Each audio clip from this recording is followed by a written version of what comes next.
म्हणजे तोंड थकतले पण प्रॉब्ली हांचो करप्शनचो विशय थकतलो, कारण जो विशय जो आसा जो लिगल इलिसीट लिकराचो आसा, दोन विशय आसा. एक गोंयच्यान भायर वता आनी एक गोंयान येता.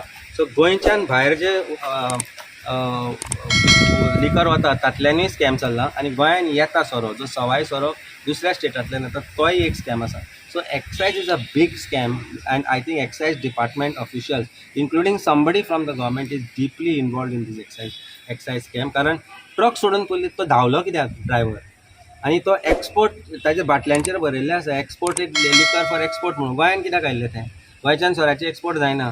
परत त्या दिसा लिटराच्यो बाटल्यो, 1 लिटराच्यो बाटल्यो इन बॉन्ड आसता, which is there for duty free. गोंयान ड्युटी फ्री खंयच्याक ड्युटी फ्री आयिल्ली ती? कोणाक आयिल्ली ती?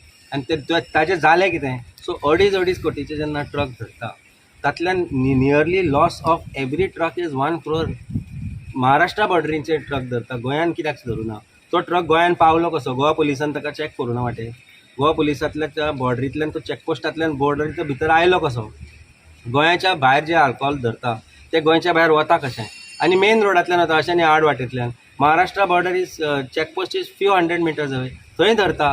कर्नाटका बॉर्डर इज जाल्यार किलोमिटर ऑर 2 kilometers अवे, थंय धरता. मदीं आनी खंयच वाट्यो ना, दोनाय सायडीन जंगलां आसा. सो हे बॉर्डर क्रॉस करून वता म्हणटकूच गोवा पुलिसाचे जे बॉर्डर आउटपोस्ट आसा ते इनवॉल्व आसा, RTO इनवॉल्व आसा, एक्सायज डिपार्टमेंटूय इनवॉल्व आसा.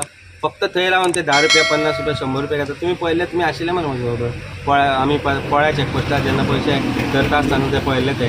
सो तेच करपाचो धंदो आनी हे करप्शन, हाजे शिवाय आनी दुसरें कांय चल्लें ना.